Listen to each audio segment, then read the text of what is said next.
gagawin ko ang dapat gawin, ipapakiusap ko sa hari na iligtas ang mga Israelita na ngayon ay nanganganib dahil gumawa siya ng batas na papatayin ang lahat ng ito. At sabi niya, kung ano man ang mangyari sa akin, eh, di, yun ang mangyari. Sabi niya, if I perish, I perish. Pero humingi siya ng support. Sabi niya, ang lahat ay mag-aayuno, 3 araw na hindi iinom, hindi kakain yung mga taong malapit sa kanya, ipapadalangin siya para sa kanyang misyon. At nung handa na siya ay pumunta sa presensya ng hari. Titingnan ngayon natin sa ating pag-aaral kung ano ang idulot ng panalangin, what their praying and fasting accomplished in this seemingly impossible mission. Ang ating pag-aaral pinamakitang what prayer can do. Ano nga ba ang nagagawa ng panalangin? Diyos naming Ama, salamat sapagkat kayo Diyos ang pwedeng dasalan, pwedeng lapitan, kayo'y nakikinig, at kayo Panginoon ay mahabagin. Sa sandaling ito, ang nilalapit namin sa mga puso namin, pakalinisin niyo po kami, hugasan, paging dapating lumapit sa inyong banal na harapan, humingi ng pagpapala, magdala ng aming mga handog, pasalamat, at mga awitin at sayaw sa iyo. Nawa Panginoon, ang puso namin ay inyong gawing karapat-dapat, linisin, punuan mo kami ng iyong presensya.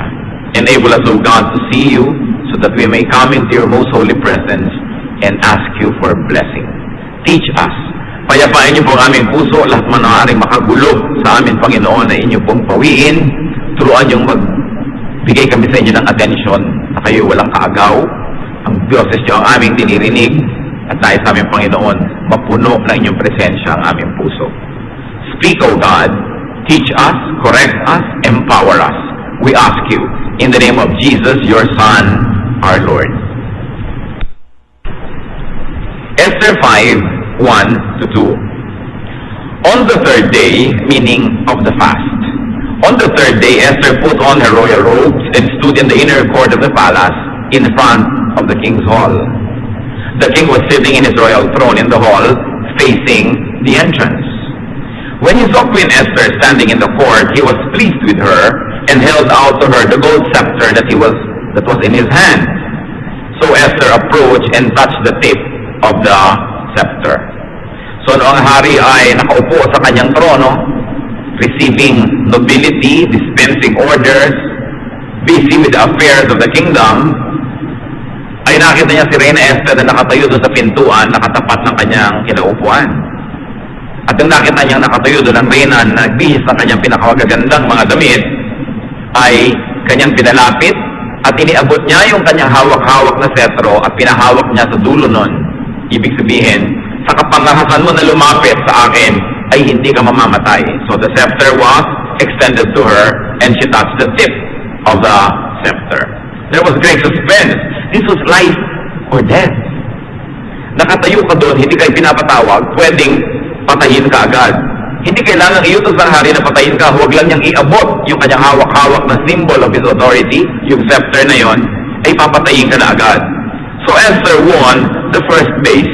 Kumbaga sa baseball na may mga 4 na bases, nakatakbo siya sa first base at hindi siya napatay. Esther 5:3-8. Then the king asked, "What is it, Queen Esther? What is your request? Even half of the kingdom, it will be given to you." "If it pleases the king," replied Esther, "let the king, together with Haman, the number 2 man who wanted to kill all the Jews, come today for a banquet I have prepared for him." "Bring Haman at once," the king said, "so that we may do what Esther asks." So the king and Haman went to the banquet Esther had prepared. As they were drinking wine, the king again asked Esther, "Now, what is your petition? It will be given to you. And what is your request? Even up to half the kingdom, it will be granted." Esther replied, "My petition and my request is this. If the king regards me with favor, and if it pleases the king to grant my petition and fulfill my request, let the king and Haman come tomorrow to the banquet I will prepare for them. Then I will answer the king's question." Matalinong babae. Meron siyang game plan. Bunga ng pananalangin. Luminaw sa kanyang isip kung anong mga hakbang ang dapat niyang gawin Bagamat maaaring hindi buong-buong kalinawan, pero nagkaroon siya ng ganong uri ng ideya. Itataya mo ang iyong buhay para lang mag-imbita sa hari na pakainin siya ng hapunan. Sobra namang flattery sa isang lalaki yon, kahit pa nga siya king, lalo't ang ganda-ganda mo. Pero maisusuong mo yung buhay mo sa panganib para mo lang sa'yong mayayang kumain. Kaya ang sabi agad ng hari, nung kumakain na, ano naman ang iyong hiling? Alam niyo po yung mga taong nasa matataas na posisyon, halos ay sanay na basta may nag-imbita sa kanila, may kailangan. Alam nga namang love sila. May kailangan. Minsan nga, meron po akong isang tinuturing na kaibigan, isang mayaman na tao sa ating bansa. Matagal na kami hindi nagkikita. So niyaya ako mag-lunch. Tinawagan ko, lunch tayo. Sige, lunch tayo. O, lunch kami. Dahil naman mayaman siya, understood na siya yung magbabayad dahil hindi daw siya papayag na ako pa magbayad doon. So, nung matapos ang hapunan, ang tanghalian, sabi niya, in all eagerness, tumingin sa akin, now, what is it that I can do for you? So, well, you've already done it. So, niya, what? You had lunch with me. I wanted to have lunch with you. Oh, but is there anything else? Anything I can do for you? So, wala na. For your church. So, wala naman. Sabi niya, this is refreshing. This is the first time I got invited to lunch without being eaten for lunch. Dahil siyempre, pagka ikaw ay may kakayanan, may kayamanan, sikat ka, usually people like to invite you not because they really like you there, pero gusto ko nila iparada, o kaya may kailangan siya sa'yo. So, tuwang-tuwa naman yung hari, wala namang hinihingi ito, pinapakain lang ako. No? So, the dinner became very nice. Esther was very wise and clever. She risked her life to give the king pleasure. But more than that, Esther was much more than that. And a woman must be much more beyond beauty. Yung beauty, pang intro lang yan para bumukas ang pinto. Pag nakabukas na ang pinto, ano nang gagawin mo sa beauty mo? Kailangan may utak ka. So, she was there to observe Haman. She was there to observe the king with Haman. Sabi niya siguro, gano'n kaya talaga kalakas sa hari itong Haman na to? Bakit number 2? Bakit binibigyan ng sobrang power? Gusto mo siyempreng sukatin ang kalaban mo bago ka sumalakay.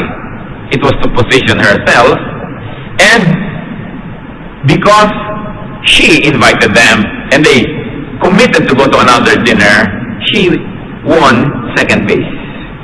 Nakakadalawang bases na siya. You know, now she's beginning to have momentum. Momentum must be respected, ha? Siya ay nakakabuelo na, bumubuelo na siya, lumalaki na yung papel niya. Mas nakakatiyak siya ngayon na malakas siya sa hari. More than before, at natatansya niya kung paano siya ngayon mag-strategize. So there was a strengthening of her position, but probably she was still unsure as to what to do. So she never did anything that might jeopardize her entire project. Ang ginawa lang niya, yung safe, sure. Yung malaki, maximum possibility of success. And what was that? To invite the king to another dinner. What a clever move. A woman must not only be beautiful, she must also be clever. Clever in a positive sense, for the furtherance of good. Hindi katulad ng sinabi ni Queen Macbeth, look like an innocent flower, but be the serpent under it. Hindi naman dapat ganong klaseng cleverness. Esther 5:9, Haman went out that day happy and in high spirits. But when he saw Mordecai at the king's gate and observed that he neither rose nor showed fear in his presence, he was filled with rage against Mordecai. So high na itong Haman, tuwang-tuwa. Imagine, siya lang ang bisita ng reyna at hari. Kaisa-isa, siya lang. Tatlo lang silang naghapunan. So tuwang-tuwa siya at paglabas niya ng palasyo, nagbura ang saya niya. Nakita na naman niya si Mordecai nakaupo doon sa gate. Hindi malang nagbow, hindi malang lumuhod, hindi malang nagpitagan sa kanya. Napuno uli siya ng inis. So Mordecai's behavior fanned Haman's rage. Esther 5:10-13. Nevertheless, Haman restrained himself and went home. Calling together his friends and Zeresh, his wife, Haman boasted to them about his vast wealth, his many sons, and all the ways the king had honored him, and how he had elevated him above the other nobles and officials. But all this gives me no satisfaction as long as I see the Jew Mordecai sitting at the king's gate. Sabi niya, kahit na ako merong wealth, I have many sons, and I have glory, naiinis pa rin ako. Merong tinik sa aking lalamunan, merong bikig. Yang Mordecai na yan, kailangan siyang mawala sa aking mundo. Esther 5:14. His wife Sarah and all his friends said to him, have a gallows built 75 feet high, and ask the king in the morning to have Mordecai hanged on it. Then go with the king to the dinner and be happy. This suggestion delighted Haman, and he had the gallows built. So nagreklamo itong si Haman, sabi niya, kumpleto na sana ang saya ko. Ayoko lang na pagkikita yung Mordecai na yan. Hindi man lang nagbibigay sa akin ng galang. Sabi naman ng asawa niya at magagaling ng mga kaibigan, hindi patay mo. Ipabitay mo siya. Ihang. Kailangan siyang mabigti. Magpagawa ka ng mataas na bigtihan at sabihin mo sa hari, bigtihin siya. Ano na ba naman yung isang buhay para hindi ibigay sa'yo? At tapos pumunta ka hapunan at mag-enjoy ka. So the solution was to kill Mordecai, and the advisors were the wife, Zeresh, and his close friends. Esther 6:1-2. That night the king could not sleep. That same night, kinabukasan ipapapatay na si Mordecai. So he ordered the book of the Chronicles, the record of his reign, to be brought in and read to him. It was found recorded there that Mordecai had exposed Bigthana and Teresh, two of the king's officers who guarded the doorway, who had conspired to assassinate King Xerxes. So hindi makatulog ang hari. Anong ikipinagawa niya? Isang matalinong bagay. Pinabuklat niya ang mga kasaysayan ng kanyang paghahari. Hindi katulad ng isang hari, alam natin si King David, walang magawa, hindi makatulog. Naglakad sa bubong ng palasyo, nakita yung babaeng naliligo doon, ipinabuhay, asawa ng may asawa. Alam niya, hindi makatulog, pwede kang umimbento ng kamalbalan, pwede ka rin gumawa ng isang matinong bagay. So itong hindi pagkatulog ng haring ito, ay sinamantala niya para mag-review ng history. Importante na re-review ang history. Kaya ang ating bansa, maraming mga pagkakamali at pagkakadapa, hindi natin alam ang ating kasaysayan. So paano tayo matututo mula sa leksyon ng nakaraan? So pinabuklat ng hari ang records. It was a very good sleeplessness because it became productive. Again, we believe that this is an effect of prayer. Ang langit na ang nagbigay ng insomnia sa haring ito nung gabing yun. It was the effect of fasting. Heaven na ang kumilos. Diyos na ang gumagawa. Hindi kaya ng tao yan eh. Pero ngayon, ang hari hindi makatulog. At naalaman doon na si Mordecai na balak ipapatay ni Haman bukas na bukas din. At yung buong lahi ay uubusin, lahing Hudyo, na ito palang si Mordecai ang nagligtas sa buhay ng hari. Na naulinigan niya na yung mga bantay ng hari ay papatayin yung hari. Nasabi niya kay Esther, naisumbong ni Esther, nadakip ang mga ito ni Lapiz and found guilty. So, Esther 6:3, tanong naman ng hari, what honor and recognition has Mordecai received for this? The king asked. Nothing has been done for him, his attendants answered. Sabi yung palat na iligtas ako ng taong yan, buhay ko na iligtas dahil sa kanya, ano bang gantimpala naman ang naibigay? Sabi ng mga tao, wala po, walang nakarecord dito, wala. Therefore, justice was in order. The good should be rewarded. Yan ang hinihingi ng justice. Esther 6:4-6. The king said, who is in the court? May gumagalaw doon sa bulwagan. Now Haman had just entered the outer court of the palace to speak to the king about hanging Mordecai on the gallows he had erected for him. His attendants answered, Haman is standing in the court. Bring him in, the king ordered. When Haman entered, the king asked him, what should be done for the man the king delights to honor? Now Haman thought to himself, who is there that the king would rather honor than me? So perfect timing na naman ito. Bunga na naman ang dasal. Inumaga ang pagbabasa ng history. Umagang-umaga naman, nagkukumahog itong si Haman na pumunta sa palasyo para hingin na nga sa hari na ipabitay si Mordecai. Kaya yun ang first agenda niya. You know, the early bird catches the worm, but also the early worm gets caught, ha? So, hindi mo alam kung sa isang araw ikaw yung magiging bird o worm. So, this is another effect of prayer. So, sabi ng hari, sinong kumikilo? Sinong nasa labas? Nandyan po si Haman. Papasukin. Anong pwedeng ibigay? Sabi agad niya kay Haman bago nakapagsabi yung Haman ng pakay. Sa isang taong gustong papurihan ng hari. Sabi ni Haman, sigurado nga po yun. Wala nang iba pang papupurihan ito. No? So, Esther 6, 7-9. So, he answered the king. For the man the king delights to honor, have them bring a royal robe the king has worn, and a horse the king has ridden, one with the royal crest placed on its head. Then let the robe and horse be entrusted to one of the king's most noble princes. Let them robe the man the king delights to honor, and lead him on the horse through the city streets, proclaiming before him, this is what is done for the man the king delights to honor. Sabi naman sa Haman, sigurado akong papapurihan ito, panukala ko nga sa kanya yung pinakamaganda na papuri. Total ako yun.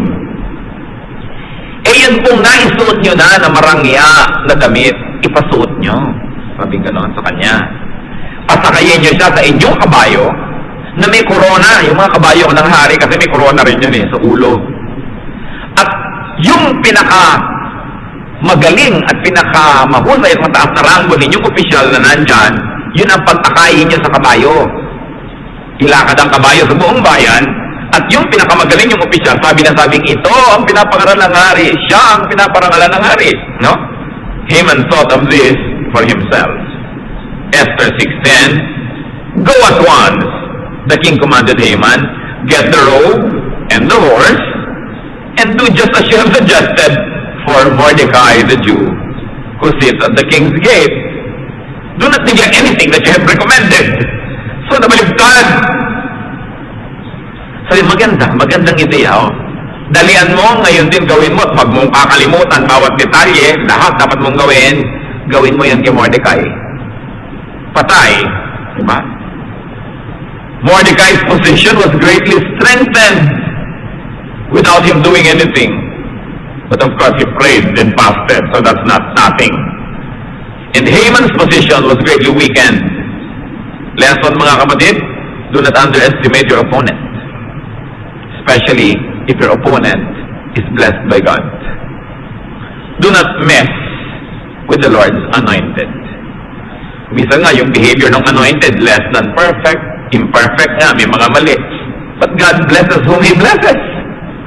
God uses whom He chooses to use. Wala tayong pake doon. Kung gusto siyang i-bless ng Diyos, bine-bless siya, huwag kang magpakalat-kalat dahil ikaw ang tatamaan ng dilubyo. Esther 6:11-14. So Haman got the robe and the horse. He robed Mordecai and led him on horseback through the city streets, proclaiming before him, this is what is done for the man the king delights to honor. So siya pa naging taga-akay ng kabayo at taga-sigaw sa lahat, yan si Mordecai, pinaparangalan ng ating hari. Verse 12, after Mordecai returned to the king's gate. Afterward, Mordecai returned to the king's gate. But Haman rushed home with his head covered in grief and told Zeresh his wife and all his friends everything that had happened to him. His advisors and his wife Zeresh said to him, since Mordecai, before whom your downfall has started, is of Jewish origin, you cannot stand against him. You will surely come to ruin. Locust talking. No? Yung magagaling niyang advisor at mga kaibigan at asawa na nagpayong ipabitay mo, ipabigti mo, sabi, naku, patay kang bata ka. Sabi, hindi ka makakaligtas. Siya na ngayon ang bida, siya na ngayon ang flavor of the month. Ikaw pa'y taga-akay ng kabayo. Naku, wala kang ligtas dyan. Verse 14, when they were still talking with him, the king's eunuchs arrived and hurried Haman away to the banquet Esther had prepared. Hindi pa man lang handa itong Haman na to, pagod na pagod kalalakad sa buong Kapitolyo dahil nga inakay ang kabayo at siya siguradong amoy kabayo na rin. Hindi pa nakakapagbihis, hindi pa nakakapagpahinga. Heto, dumating na ang mga katulong ni Esther, sinundo na siya, nakahanda na ang hapunan.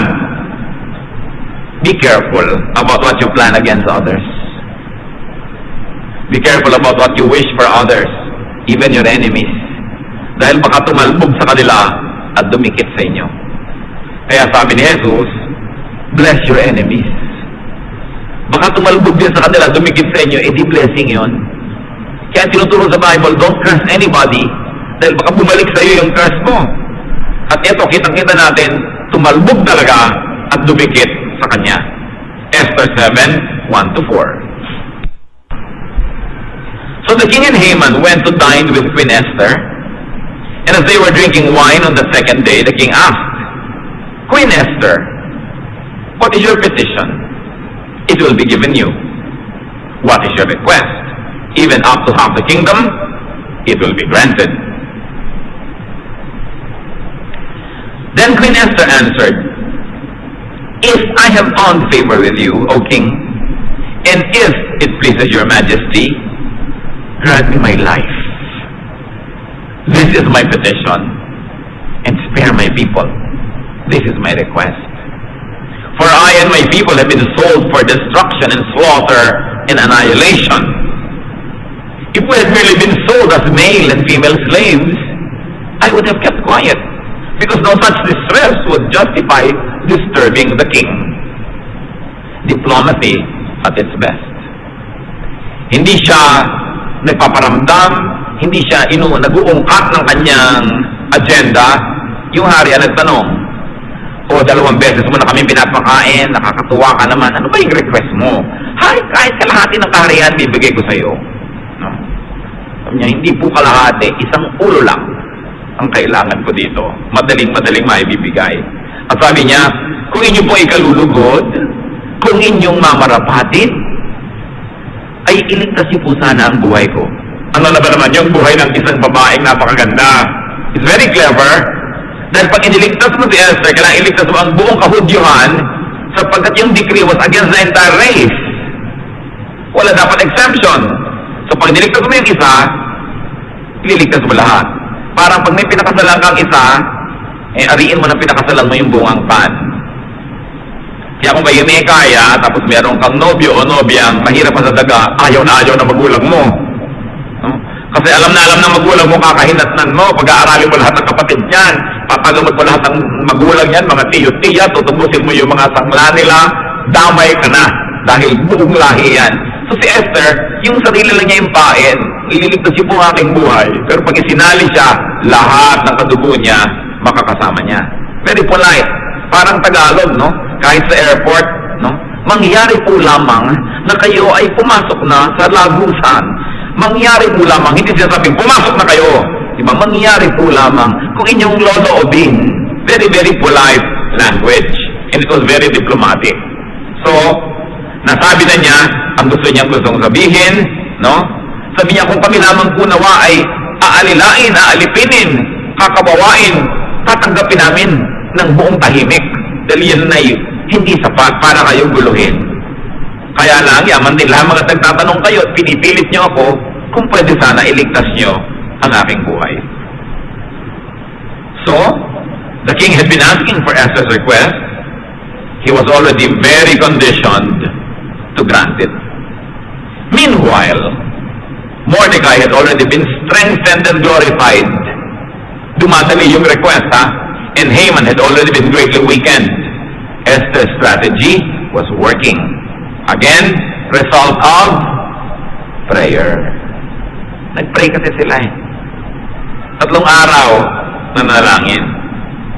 This probably surprised even Esther, yung turn of events. Hindi naman siya Diyos, hindi naman niya alam mangyayari. Nakikiramdam siya kung saan siya inaakay ng Espiritu ng Diyos, kung paano siya kikilos. Esther 7, 5-7. King Xerxes asked Queen Esther, who is he? Where is the man who has dared to do such a thing? Esther said, the adversary and enemy this vile Haman. Talagang itinuro niya diretso, ito ang ulupong. Siya ang kontrabida. Siya ang gustong pumatay sa akin na gustong magbigay sa inyo ng kasiyahan. Then Haman was terrified before the king and queen. The king got up in a rage, left his wine and went out into the palace garden. But Haman, realizing that the king had already decided his fate, stayed behind to beg Queen Esther for his life. Sure of victory, Esther attacked. Do not fight a battle you cannot win. Huwag kayo nagpapadala sa simbuyo ng damdamin. Kung di rin lang kayo mananalo, manahimik kayo dyan. Maghintay kayo ng tamang panahon. Hindi katulad ng ating mga himagsikan, kaya napakaraming namatay, ang dami-dami nasawi, nagalit, susugod, itak-itak yung dala, may kanyon yung kalaban, ubos sa mga Pilipino. Hindi kasi nag-strategize, puro damdamin. Di ba ganyan pag nagalit, susugod, kahit kamabaril, damdamin kasi ang umiiral. Dapat isip, pag-iisip, katalinuhan, and God-led wisdom. So, Esther 7, 8-10. Yung hari lumabas sa hardin, hindi siya makahinga, gusto niya ng fresh air, hindi niya sukat akalain na mangyayari ito. Yung dalawang taong pinakamalapit sa kanya, biglang magiging worlds apart, Esther and Haman. Magandang babae, o itong may bigoteng ito, sa palagay niyo, sino na lang? Hindi naman siguro mahirap mamili. Esther 7, 8-10. Just as the king returned from the palace garden to the banquet hall, Haman was falling on the couch where Esther was reclining. Ang galing ni Esther pumosisyon na nagmukha ngayon dinadaganan pa siya nitong si Haman habang nakikiusap sa kanya. Yun ngayon ang inabutan ng hari, halos madagal na nitong lalaki ito yung kanyang asawa. He was falling on the couch where Esther was reclining. The king exclaimed, "Will he even molest the queen while she is with me in the house?" As soon as the words left the king's mouth, they covered Haman's face. Nung binitawan ng hari ang salitang ito, alam na ng lahat ng bantay kung anong ibig sabihin, patay ang Haman. Tinakpan agad nila ang mukha, sapagkat pag ikaw ay bibitayin, hindi ka pinapayagang tumingin sa hari. Tinakpan agad ng kung ano mang sako yung mukha niya. Then Harbona, one of the eunuchs attending the king, said, "A gallows 75 feet high stands by Haman's house. He had made it for Mordecai, who spoke up to help the king." Pakialamero din naman itong katulong na ito, no? Sumali na sa usapan ng mga amo. Nung galit na galit ang hari, sabi bigla ng kanyang katulong, "May ipinagawa pong bitayan. Handang-handa na po." No? The king said, "Hang him on it." So they hung Haman on the gallows they had prepared for Mordecai.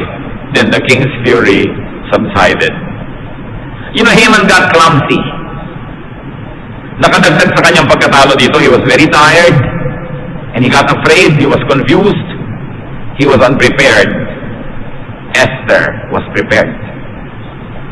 She had 3 days of fasting and prayer, and she had a series of banquets prepared. Handa siya. Akala naman ng Haman, love siya ng queen, very hospitable, siya lang ang pinaimbita, siya lang ang pinakain. Tandaan nyo ito. Kung hindi nyo, kung nakakatiyak kayo na hindi naman kayo mahal, o nagdududa kayo na may pagmamahal sa inyo, tas ang bait-bait, magduda kayo. Sabi ni Balagtas sa Florante at Laura, kung ang isalubong sa iyong pagdating ay masayang mukhat, may pakitang giliw, lalong pag-ingat at kaaway na lihim, siyang isa-isip, nakakabakain.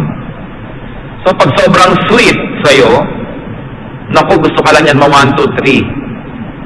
Bigay ng bigay sa'yo, nagpapadama lang yan. Pag yan ay bumawi, lagot ka.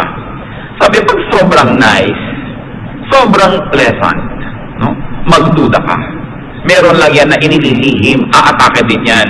Kaya, yun ang hindi naisip nitong si Haman. Bulag na bulag siya. Akala niya talagang sobra na siyang sikat. Pati yung reyna, gustong-gusto siyang makasama. Hindi siya nagduda kahit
pagpapakain niya sa hari, she earned her right to be heard. She earned and strengthened her position. Don't walk blind into your problem. Research. Sigurado nag-research siya. Ano bang paboritong pagkain ng hari? Ano bang paboritong pagkain ni Haman? Ano bang gusto nilang iniinom? Anong timpla? Sigurado yun ang binigay niya para maging mas kanais-nais. But beyond her knowledge, the delay strengthened Mordecai and weakened Haman.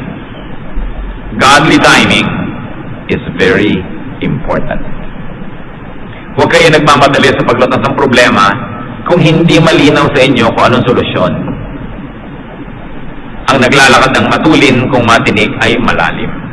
Ecclesiastes 3:1, there is a time for everything and a season for every activity under heaven. May oras, may tamang panahon para sa lahat. Do not move unless the events open doors. Mararamdaman nyo kung pinagbubuksan kayo ng langit. Do not move unless the timing is right. Dapat hindi pilit. Kung isang gusto nyo magnegosyo, pilit na pilit. Meron kayong gustong gawin yung hindi natural, asiwa. Meron kayong gustong gawin parang merong kung anong tinig sa kalooban nyo na sumasalungat. Merong mahirap, may sikip ng hininga. Kailangan maghintay-hintay. And do not fight only to clearly lose. Matatalo ka, lalaban ka, di nagpakamatay ka lang nun. Brothers and sisters, sometimes inaction is the best action for the moment. Sometimes. Pero pag naman malinaw sa inyo na dapat ng kumilos, kilos. Nung makita ni Esther, ready, attack! Hindi siya nagpatumpik-tumpik. Alam nga namang, sabi naman itong si hari, o sino gusto pumatay sa'yo? Sino ang masamang yan? Sabi niya, bukas po mag-dinner ulit tayo. Ay wala na, no? Nakapaghanda na yung Haman noon ng kanyang defense. So alam mo rin dapat kung kailan ka kikilos. Very often, the timing can be more important than the act itself. Yung pagsasabi, yung pagsusumbong. Katulad ng mga komisa, nagsusumbong yung taga-gobyerno, corrupt siya, e paano ngayon ay nabisto na rin siya, kung magsusumbong siya, huli na, sana nung hindi pa, may kapapaniwala, no? So timing is very important. If you could not do anything right, don't do anything yet. Because the possibility of you doing the wrong will be greater. And in Esther's case, it was a big project. It was to undo an imperial decree. It was to save an entire nation. She took it step by step. Psalm 37:7. Be still before the Lord and wait patiently for Him. Do not fret when men succeed in their ways, when they carry out their wicked schemes. Sabi niya, manahimik ka, manalangin ka, makinig ka kung ano ang itinuturo sa iyo ng Espiritu. Kanino nakinig si Haman? Sa kanyang mga kaibigan at sa asawa na hindi nag-iisip. Do not carelessly listen to such advisors. Ano po ang magandang advisor? Kadalasan, hindi lagi. Ang magandang advisor ay yung nagbibigay sa iyo ng balanse. Yung gusto mong patayin yung asawa mo, sabi ng advisor mo, huwag, mag-isip-isip ka. Hindi, sige, patayin mo na itong baril. Yun ay sulsol ang tawag doon. Yung nagagalit ka sa biyanan mo, yun namang nanay mo, binibigyan niya ng panig ng biyanan mo, anak, ganito talaga kaming mga matatanda, ganyan-ganyan. Magandang advisor yon. Pero yung nanay mo, kampi agad sa'yo, sabi niya talagang yung biyanan mo, masamang lahi talaga yan, sinabi ko na sa'yo. Hindi magandang advice. Kasi hindi ka magkakaroon ng balance. Galit na galit ka sa isang tao, tapos yung kaibigan mo, kampi sa'yo, hindi ka niya mabibigyan ng matinong payo. It's always better if advisors give balance. Pero madalas naman kasi, ayaw natin ng ganong advisor.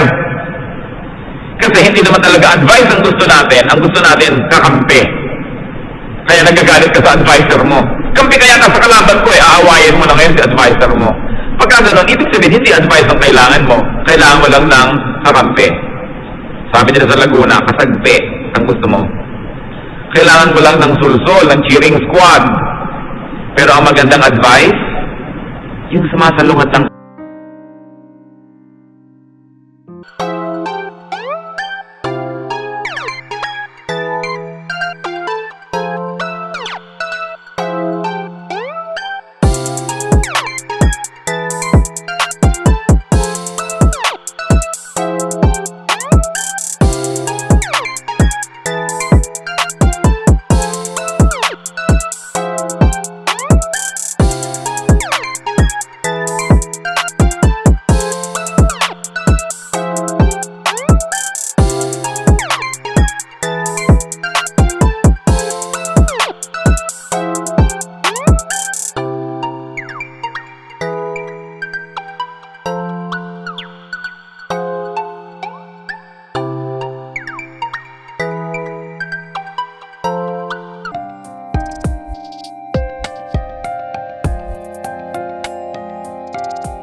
Meron kayong dapat lutasin.